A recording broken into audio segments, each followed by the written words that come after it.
হরে কৃষ্ণ। 2025 পহেলা December সোমবার, অগ্রহায়ণ মাসের শুক্লপক্ষের একাদশী, মোক্ষদা একাদশী। এই মোক্ষদা একাদশীর দিন ভগবান শ্রীকৃষ্ণ অর্জুনকে গীতার জ্ঞান প্রদান করেছিলেন। তাই সকলেই এই একাদশীর দিন অত্যন্তপক্ষে গীতার শ্লোকগুলি পাঠ বা শ্রবণ করবেন। এবং এই একাদশীর দিন কিন্তু এই একাদশীর মাহাত্ম্য পাঠ বা শ্রবণ করলে আপনারা বুঝতে পারবেন যে মোক্ষদা একাদশী পালনের ফলে কি ফল পাওয়া যায়। যারা মোক্ষদা একাদশীর ব্রত মাহাত্ম্য পাঠ বা শ্রবণ করেন তারা বাজপেয় যজ্ঞের ফল লাভ করে। আবার যারা মোক্ষদা একাদশীর ব্রত পালন করেন তারা কিন্তু তাদের পূর্বপুরুষদের নরক যন্ত্রণা থেকে উদ্ধার করাতে পারেন। তার জন্য সকলেই এই মোক্ষদা একাদশীর ব্রত পালন করবেন এবং মোক্ষদা একাদশীর দিন এই মোক্ষদা একাদশীর ব্রত মাহাত্ম্য পাঠ বা শ্রবণ করবেন। যদিও বা ভক্তেরা কোনো ফল আশা করে না, কেবলমাত্র ভগবানের সন্তুষ্টি বিধানের জন্যই তারা কিন্তু বিভিন্ন কার্যক্রম করেন। সকলেই এই মোক্ষদা একাদশীর ব্রত পালন করুন এবং অন্যকে পালন করার জন্য উৎসাহিত করুন। মোক্ষদা একাদশীর মাহাত্ম্য।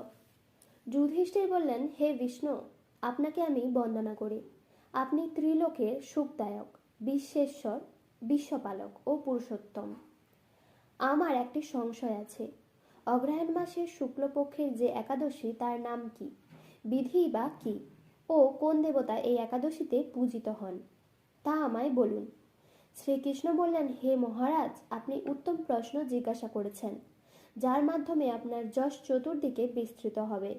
এখন এই একাদশীর কথা আমি বর্ণনা করছি, যা শোনা মাত্রই বাজপেয় যজ্ঞের ফল লাভ হয়। অগ্রহায়ণ মাসের শুক্লপক্ষের এই একাদশী মোক্ষদা নামে পরিচিত। সর্বপাপ নাশিনী ও ব্রতর মধ্যে সর্বশ্রেষ্ঠা। এই একাদশীর দেবতা শ্রী দামোদর। তুলসী মঞ্জরি, ধূপ, দীপ ইত্যাদি উপাচারে শাস্ত্রবিধি অনুসারে শ্রী দামোদরের পূজা করতে হবে। পূর্ববর্ণিত বিধি অনুসারে দশমী ও একাদশী পালন করতে হবে। এই উপবাস দিনে স্তব, স্তুতি, নৃত্য, গীত আদি সহ রাত্রি জাগরণ করা কর্তব্য। মহারাজ, প্রসঙ্গক্রমে একটি অলৌকিক কাহিনী আমি বলছি। মনোযোগ দিয়ে এই ইতিহাস শ্রবণ মাত্রই সর্বপাপ ক্ষয় হয়। যে পিতৃপুরুষেরা নিজ নিজ পাপে অর্ধজনী প্রাপ্ত হয়েছে, এই ব্রত পালনে পূর্ণফল বিন্দুমাত্র তাদেরকে দান করলে তারাও মুক্তিলাভের যোগ্য হন। কোনো এক সময় মনোরম চম্পকনগরে বৈখানস নামে এক রাজা ছিলেন। তিনি ছিলেন সমস্ত বৈষ্ণব সদ্গুণে বিভূষিত। প্রজাদের তিনি পুত্রের মতো পালন করতেন। তার রাজ্যে বহু বেদজ্ঞ ব্রাহ্মণ বাস করতেন। রাজ্যের সকলেই ছিল বেশ সমৃদ্ধশালী। একবার রাজা স্বপ্নে দেখলেন যে তার পিতা নরকে পতিত হয়েছেন। তা দেখে তিনি অত্যন্ত বিস্মৃত হলেন।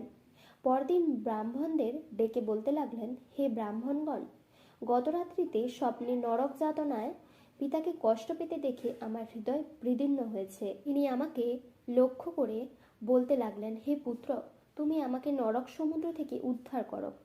তার সেই অবস্থা দেখে আমার অন্তরে সুখ নেই। আমার এই বিশাল রাজ্য, স্ত্রী, পুত্র কিছুতেই আমি শান্তি পাচ্ছি না। কি করি, কোথায় যাই, কিছুই বুঝে উঠতে পারছি না। আমার পূর্বপুরুষেরা মুক্তি লাভ করতে পারেন এমন কোনো পূর্ণব্রত, তপস্যা ও যজ্ঞের কথা আমাকে উপদেশ করুন। আমি তা অনুষ্ঠান করব। আমার মতো পুত্র বর্তমান থাকা সত্ত্বেও যদি পিতামাতার পূর্বপুরুষেরা যদি নরক যন্ত্রণা ভোগ করতে থাকেন, তবে সে পুত্রের কি প্রয়োজন? ব্রাহ্মণগণ বললেন, হে মহারাজ, আপনার রাজ্যের কাছেই মহর্ষি পর্বতমুনির আশ্রম রয়েছে। তিনি ত্রিকালজ্ঞ। তার কাছে আপনার মুক্তির উপায় জানতে পারবেন। ব্রাহ্মণদের উপদেশ শ্রবণ করে মহাত্মা বৈখানস তাদের সঙ্গে নিয়ে সেই পর্বতমুনির আশ্রমে গমন করলেন। তারা দূর থেকে ঋষিবরকে ষষ্ঠাঙ্গ প্রণাম করে তার কাছে গেলেন। মুনিবর রাজার কুশল বার্তা জিজ্ঞাসা করলেন। রাজা বললেন, হে প্রভু, আপনার কৃপায় আমার সবই কুশল। তবে আমি একদিন স্বপ্নযোগে পিতার নরক যন্ত্রণা ও কাতর আর্তনাদ শুনে অত্যন্ত দুঃখিত ও চিন্তাগ্রস্ত হয়েছি। হে ঋষিবর, কোন পুণ্যের ফলে তিনি সেই দুর্দশা থেকে মুক্তি পাবেন তার উপায় জানতেই আপনার শরণাগত হয়েছি। রাজার কথা শুনে পর্বতমুনি কিছুক্ষণ ধ্যানস্থ হয়ে বললেন, হে মহারাজ, পূর্বজন্মে তোমার পিতা অত্যন্ত কামাচারী হওয়ায় তার এরকম অর্ধগতি লাভ হয়েছে। এখন এই পাপ থেকে মুক্তির উপায় বর্ণনা করেছি। অগ্রহায়ণ মাসের শুক্লপক্ষের মোক্ষদা একাদশী পালন করে সেই পূর্ণফল পিতাকে প্রদান করো। সেই পূর্ণ প্রভাবে তোমার পিতার মুক্তি লাভ হবে। মুনির কথা শোনার পর রাজা নিজ গৃহে ফিরে এলেন। সেই পবিত্র তিথির আবির্ভাবে তিনি স্ত্রী পুত্রাদি সহ যথাবিধি মোক্ষদা একাদশীর ব্রত পালন করলেন। ব্রতে পূর্ণ ফল পিতার উদ্দেশ্যে প্রদান করলেন। এই পূর্ণফল দানের সঙ্গে সঙ্গে আকাশ থেকে পুষ্পবৃষ্টি হতে লাগল। হে পুত্র, তোমার মঙ্গল হোক। এই বলতে বলতে বৈখানস রাজার পিতা নরক থেকে মুক্ত হয়ে স্বর্গে গমন করলেন। হে মহারাজ যুধিষ্ঠির, যে ব্যক্তি এই মঙ্গল দায়িনী মোক্ষদা একাদশীর ব্রত পালন করে তার সমস্ত পাপ বিনষ্ট হয় এবং মৃত্যুর পর মুক্তি লাভ করে। এই ব্রতের পূর্ণ সংখ্যা আমিও জানি না। চিন্তামণির মতো এই ব্রতটি আমার অত্যন্ত প্রিয়। এই ব্রত কথা যিনি পাঠ করেন এবং যিনি শ্রবণ করেন উভয়েই বাজপেয় যজ্ঞের ফল প্রাপ্ত হয়। পরের দিন পায়নের সময়সূচি। পশ্চিমবঙ্গ 6টা 9 থেকে 9টা 37, দিল্লি 6টা 57 থেকে 10টা 25, বৃন্দাবন 6টা 53 থেকে 10টা 23, উত্তরপ্রদেশ 6টা 40 থেকে 10টা 10, মুম্বাই মহারাষ্ট্র 6টা 56 থেকে 10টা 37, পুনে মহারাষ্ট্র 6টা 51 থেকে 10টা 33, নাগপুর মহারাষ্ট্র 6টা 34 থেকে 10টা 13, চেন্নাই তামিলনাড়ু 6টা 16 থেকে 10টা 4, ভুবনেশ্বর উড়িষ্যা 6টা 6 থেকে 9টা 46, ঝাড়খণ্ড 6টা 14 থেকে 9টা 49, বিহার 6টা 17 থেকে 9টা 49, ছত্তিশগড় 6টা 23 থেকে 10টা 2, শিলং মেঘালয় 5টা 52 থেকে 9টা 25, গুয়াহাটি আসাম 5টা 53 থেকে 9টা 26, আগরতলা ত্রিপুরা 6টা 51 থেকে 9টা 26, মিজোরাম 5টা 42 থেকে 9টা 19, মণিপুর 5টা 42 থেকে 9টা 16, নাগাল্যান্ড 5টা 42 থেকে 9টা 15, অরুণাচল প্রদেশ 5টা 49 থেকে 9টা 20, সিকিম 6টা 10 থেকে 9টা 40,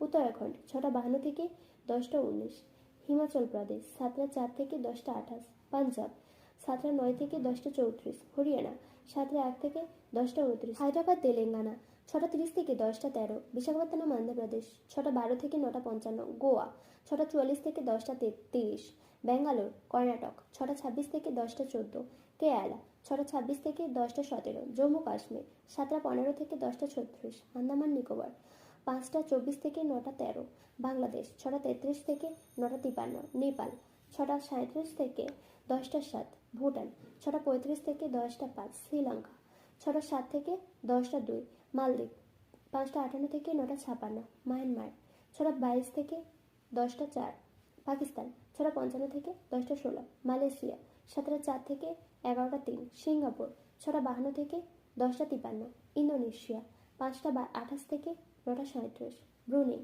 6টা 13 থেকে 10টা 10, থাইল্যান্ড 6টা 26 থেকে 10টা 13,